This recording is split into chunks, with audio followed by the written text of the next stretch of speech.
Why choose a Sleep Number smart bed? Can I make my site softer? Can I make my site firmer? Can we sleep cooler? Sleep Number does that. Cools up to 8 times faster and lets you choose your ideal comfort on either side. Your Sleep Number setting. Enjoy personalized comfort for better sleep night after night. It's our Black Friday sale. Recharge this season with a bundle of cozy, soothing comfort. Now only $17.99 for our C2 mattress and base, plus free premium delivery. Prices higher in Alaska and Hawaii. Check it out at a Sleep Number store or sleepnumber.com today. At Arizona State University, we've made online education better, smarter, and more personalized so you can go further in your aspiring field. I decided to pursue medicine once I realized that ASU did have the online program for biological sciences. You're still required to learn the same curriculum. You're still being tested on the same content that anyone would be tested on in person. The comprehensiveness of the program prepared me so well for medical school. Explore over 350 plus programs at asuonline.asu.edu. You're listening to a conversation from the Augusta Golf Show with John Patrick.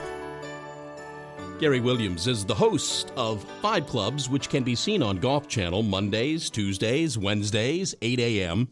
You can also hear it on the PGA Tour Network on Sirius XM Radio. I'm proud to know him for a multitude of reasons. For me, he kind of stands alone doing what he does. It is a pleasure to welcome Gary Williams back to the Augusta Golf Show. How are you, Gary?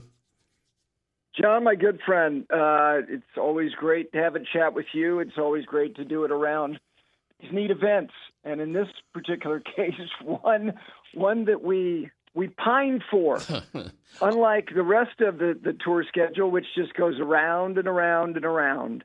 Okay, you bring up pining for this. Let me ask you, what do you look forward to more, a Ryder Cup or a Masters? The Masters, because there are things about that are so distinctly different, particular, special, personal.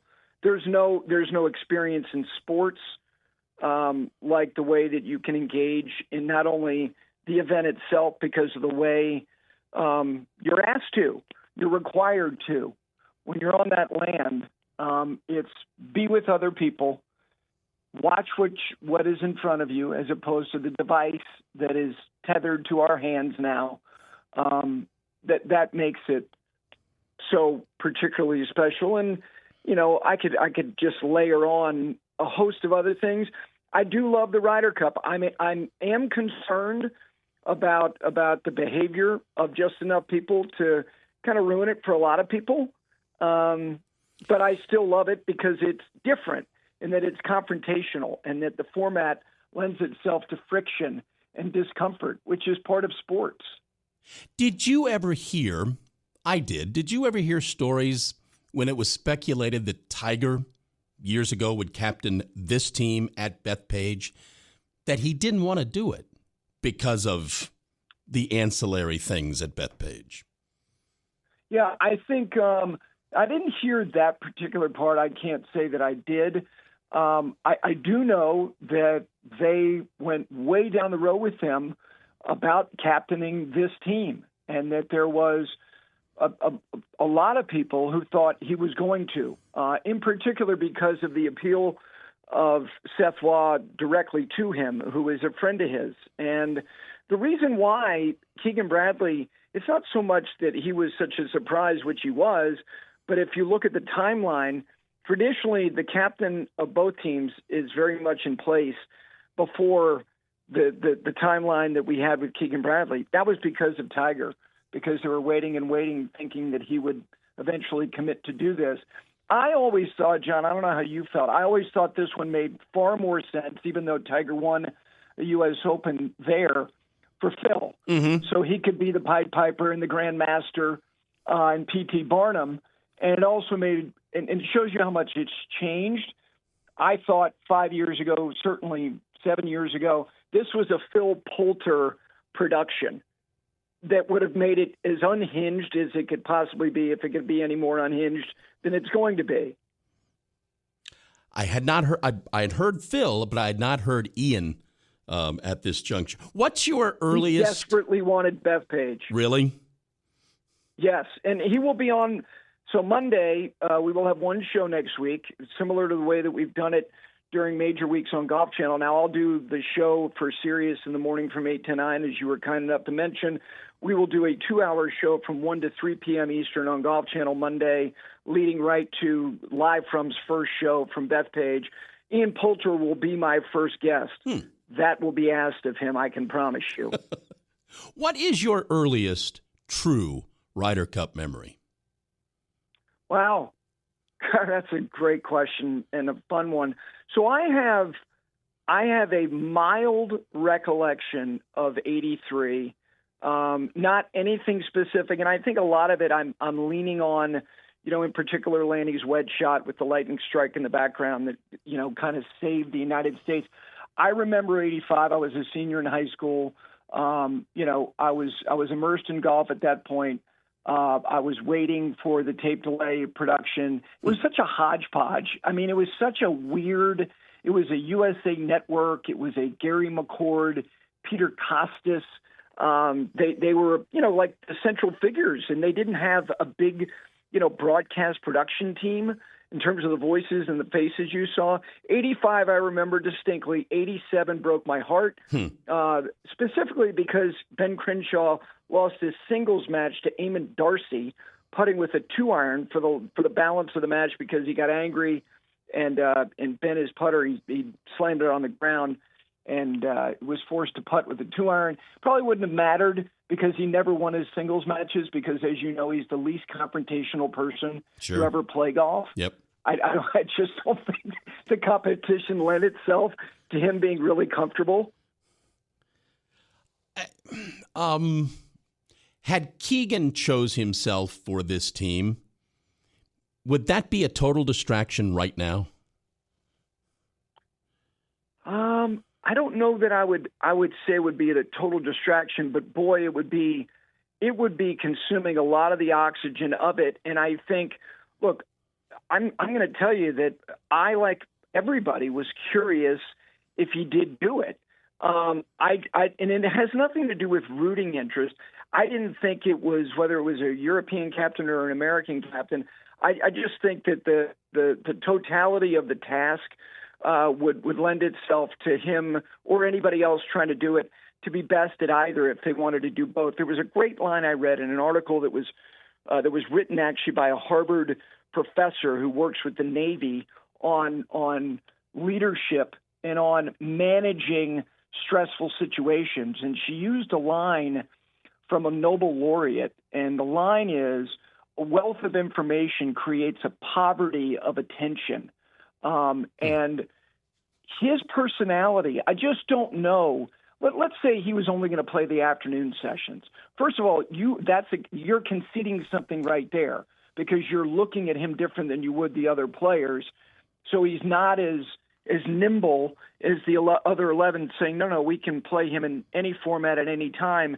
But let's just say he was just going to play the afternoon. And let's just say he's warming up for his afternoon 4-ball match on Friday, and he hears what you're going to hear there, which are, the silence or the roars. You're telling me that warm-up session would be total focus? I just thought it would be so much that it would deprive him of being the best as a player or the best as a captain to try to, satisfy both exercises. That's a great point. We're talking with Gary Williams here on the Augusta Golf Show. It does seem to me that both teams are doing all they can to feel fully prepared for next week. Yeah, I think look at where we are with this thing. Just to go back to Keegan for a second, because, invoking Arnold's name because he was the last playing captain for the United States. It was 1963, as you know. He was named the captain in August. He was akin to being kind of like a chaperone on an afternoon field trip to a local, art institute for a bunch of 8th graders. This thing has become so huge that the European team is not showing up there the weekend before the week begins. They're showing up a week before the week before. I mean, it's And I think it's great. I think it's great that they're there. They're also going to play these really ordinary places like Shinnecock and National and Friar's Head. This is a boys' boondoggle as a preamble to the Ryder Cup. Yeah, I think that they're doing all they can. And the other thing, John, that is great, and again, you're format, you don't know who's going to respond well to the environment. Look at all these guys who are playing really well for both teams. It's great. How much did you like seeing most of Team USA at Napa? I thought it was. Look, I think that's something that I think there's merit to. And again, this is not based on anything other than intuition and observation. I've always felt, particularly over the last 10 to 15 years, maybe even a little bit longer, as this thing has become a monetary monster for the PGA of America, that the players on the United States team, of course they care, and of course they try, and of course they're proud.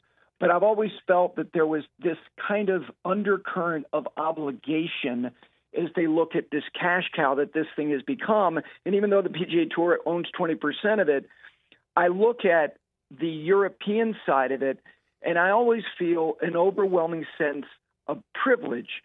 And there's a hell of a gulf between obligation and privilege. And so I think that plays. It doesn't mean that you're better from 5 to 7 feet, because it's not something that you're consciously aware of.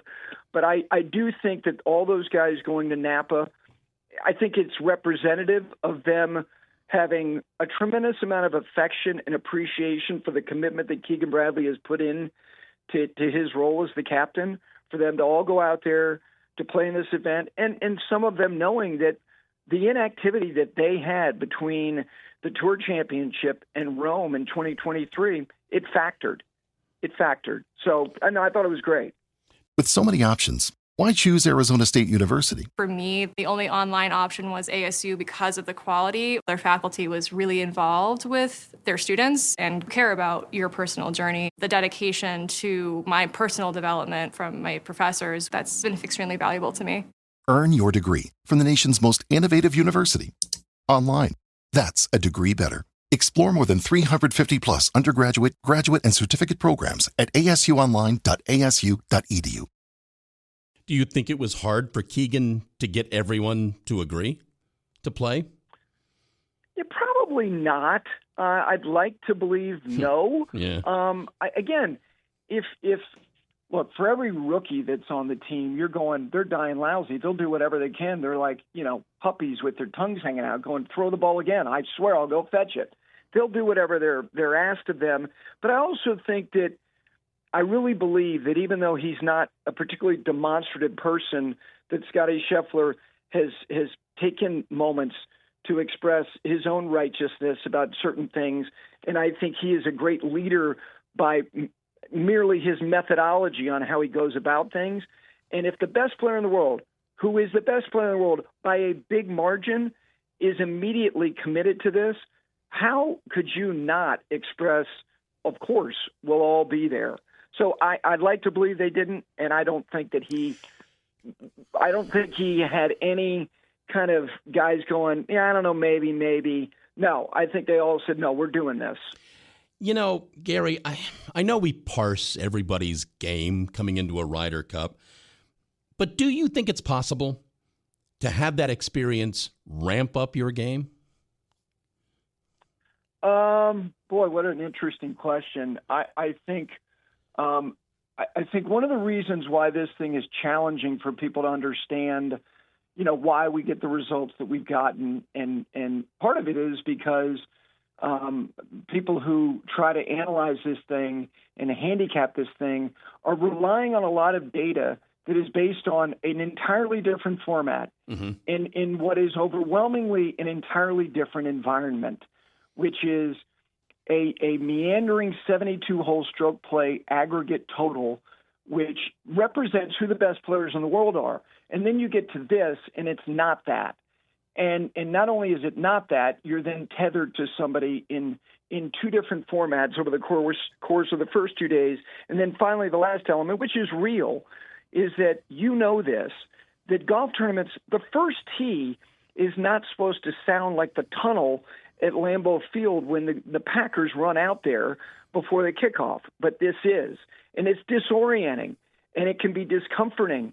And that's why I think sometimes experience in terms of who's been there, it's like, what is your experience? Is your experience winning experience?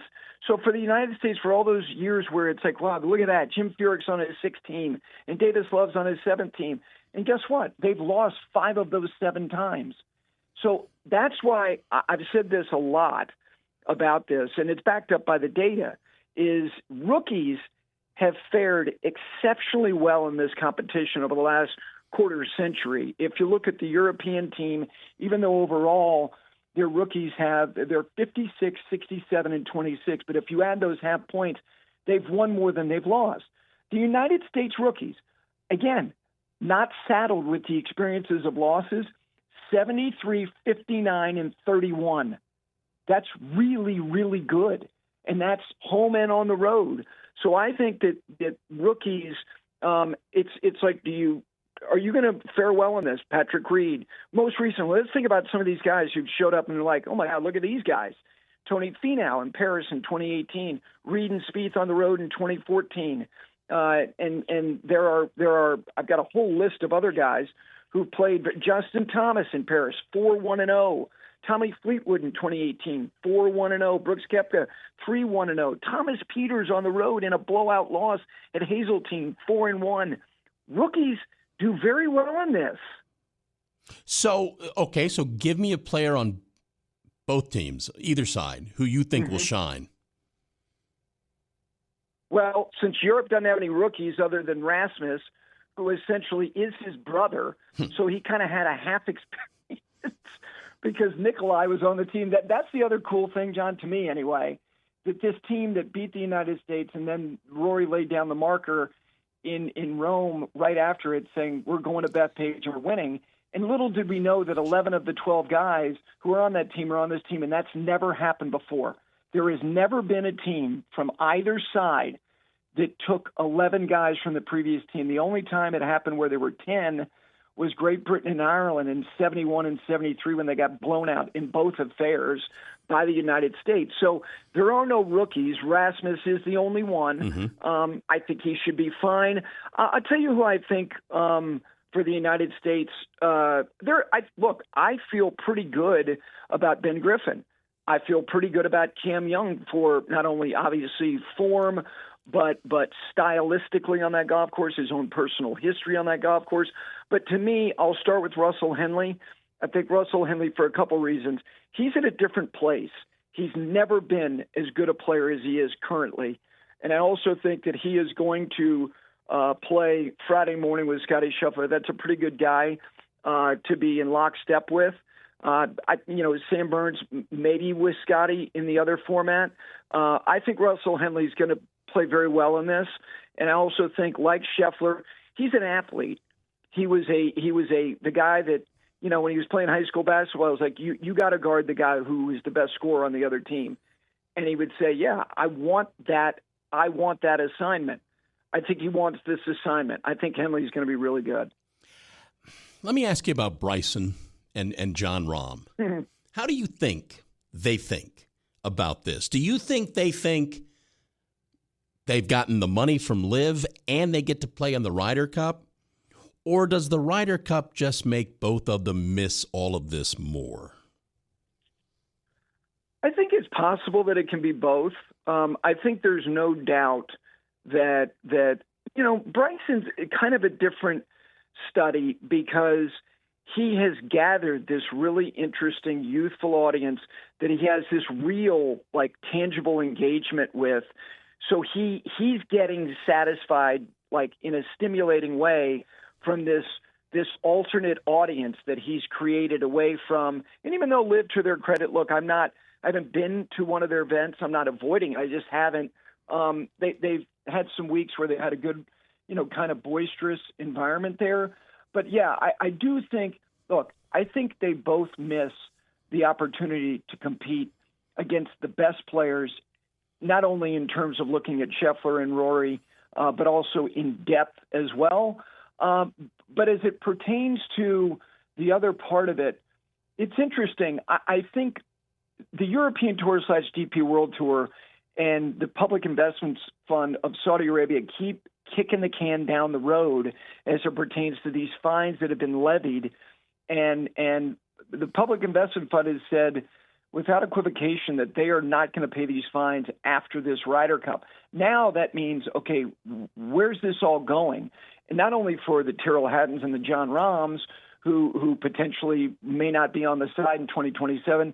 I'd like to believe resolution will come before then. But also, John, for all these presumptive European Ryder Cup captains like Ian Poulter and Lee Westwood and Graham McDowell and Sergio Garcia, who we knew at some point were going to get the nod. Like, when is that going to get resolved? And as it pertains to Bryson and kind of his vibe, I don't know how his teammates feel about him, but I don't think if they had any kind of like looking at him kind of cockeyed, it has anything to do with him being on LIV. I thought the friction a couple of years ago was far more palatable than it is, or palpable than it is now.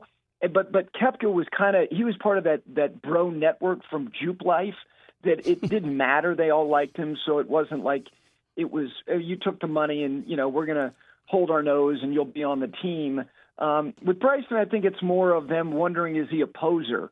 And is all of this just performative art to monetize, him being, quote, now the young people's champion? I think it's more that than LIV. The bro network from Jupe Life. Okay, hold on. I would love just to have a day pass. I don't have the energy or the interest in living that life, but just give me a day pass, kind of like going to Disney and a fast pass. Like, okay. I don't want to wait in line.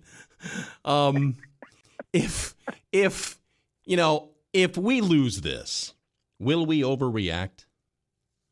Oh, 100%. Okay. Yeah, because as you know, the one thing, and this has been unfortunate for the competition, but we get past it because, it's different and it's cool and it's entertaining. But here's the truth. We've been staring at blowouts here for the last decade. And it looked like we were going to have, basically from 2012 on, it looked like it was going to be blowouts. And then from 10-4 late on a Saturday, Medina became 10-6. And then the greatest Hail Mary ever completed on road soil happened. But since then, 14, 16, 18, 21, 23, all blowouts. And the home teams, it's weird, John, how golf suddenly possesses the greatest home field advantage in sports. Like, what? That makes no sense, but it's just simply true. And, the average margin has been 17-11 by these home teams starting in 2014. I don't think that's going to be the case, but no, whatever the result will be, even if Europe simply gets a tie and retains it, it'll be a total, we need to deconstruct the entire model and rebuild it again. Yes, you're going to get that, even though I'm certain of one thing in 2027, as much as I think I can be. Tiger will be the American captain at Celtic Manor, or pardon me, Adair Manor. Right. So that is not going to be like, well, we need to search high and low. Maybe we need to get a captain from another sport, which I think is totally asinine. But yes, if the United States loses, please don't rebrand the task force with like the super task force. Whatever you want to call whatever committee you create if they do lose, don't make it like anything that includes the word force. What is, give me your favorite, if you can call up one, your favorite Ryder Cup memory. This one to me embodies why it's one, it's so neat. And two, it is representative of something that my father imparted upon me when I was a teenager, and I didn't fully grasp what he meant by this. But he said to me that collective achievement is one of life's greatest rewards.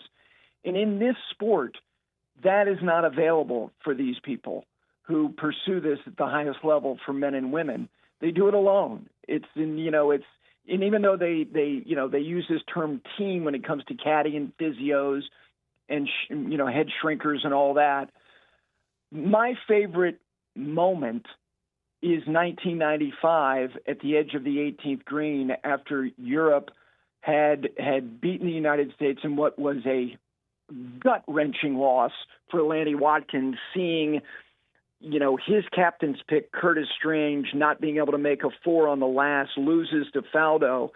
And here is Seve Ballesteros, who is the ultimate life force of European Ryder Cup lore.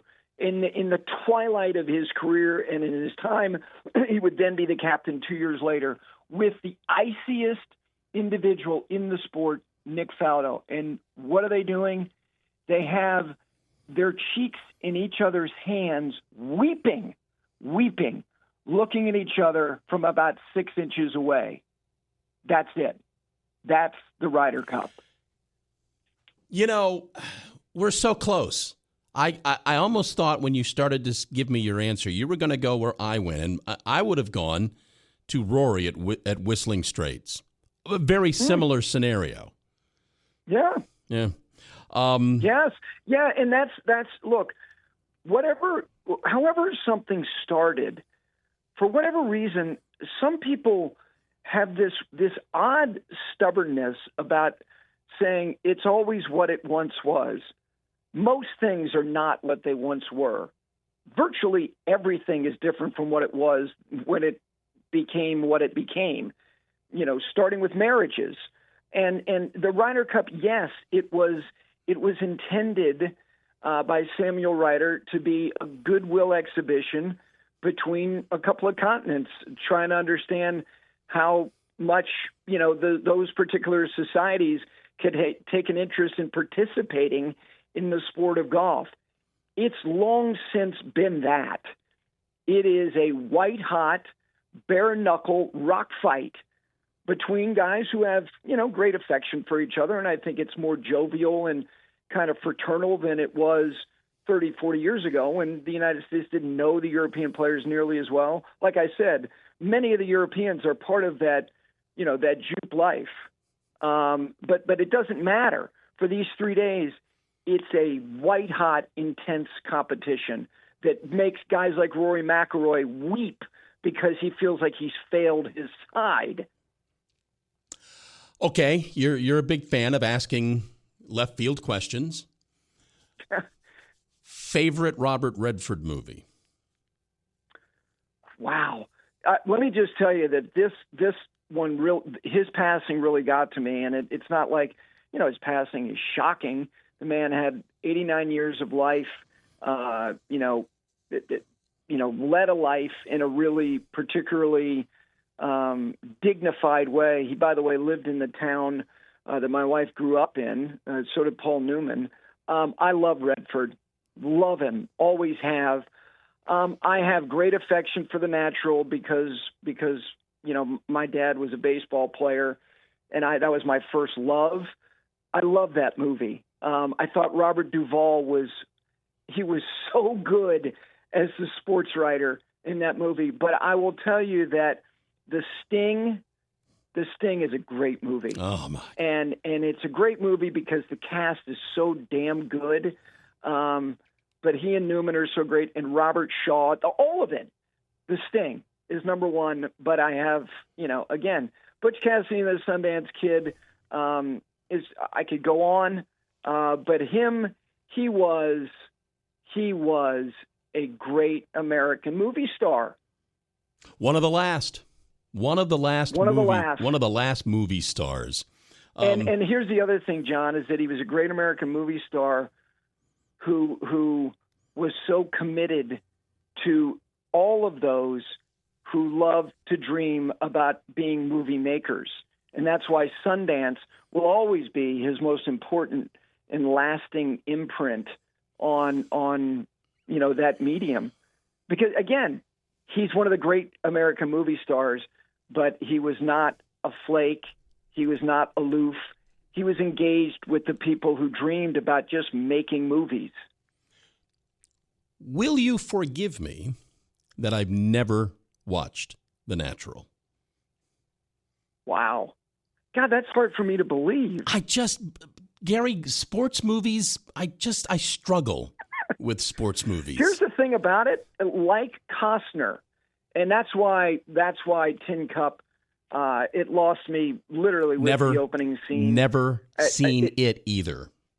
You have missed nothing. And the same guy who did Bull Durham, which I think is a terrific movie, did Tin Cup. I just thought it was hacky, hokey.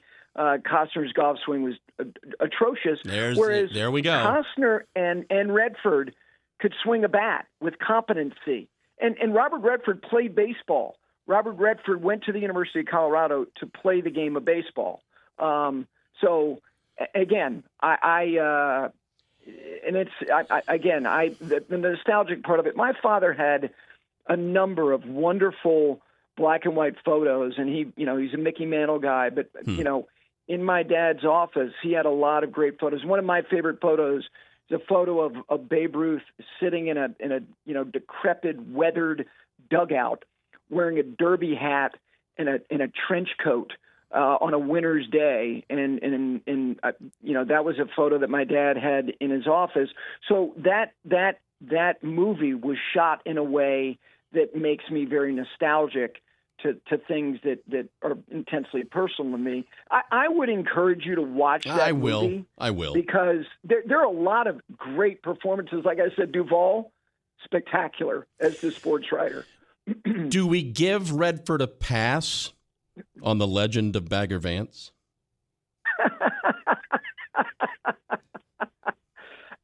I think here's the thing. I think he had good intent, and I also, again, I'm compassionate and I have empathy because it is. I don't know if it was his final, but it was close to Jack Lemmon's final credit. So the fact that he was the aging character played by Matt Damon, and he's the one walking down that fairway. Here's where, again, you lose me, Damon's golf swing, and I know something about it because one of my dearest friends is very close with Matt, and he was with him as he tried to kind of crash course a way to swing a golf club in 30 days in a major motion picture. That's not achievable. And here's the other part where I really struggle.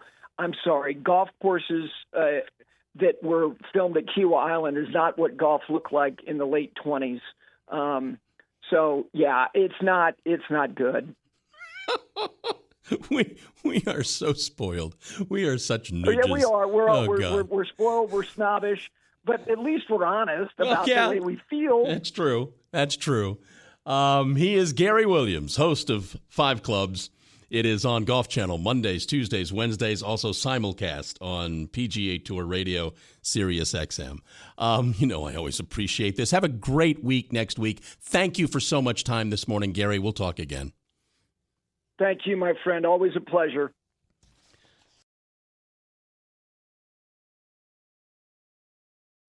I earned my degree online at Arizona State University. I chose to get my degree at ASU because I knew that I'd get a quality education, they were recognized for excellence, and that I would be prepared for the workforce upon graduating. To be associated with ASU, both as a student and alum, it makes me extremely proud, and having experienced the program, I know now that I'm set up for success. Learn more at asuonline.asu.edu.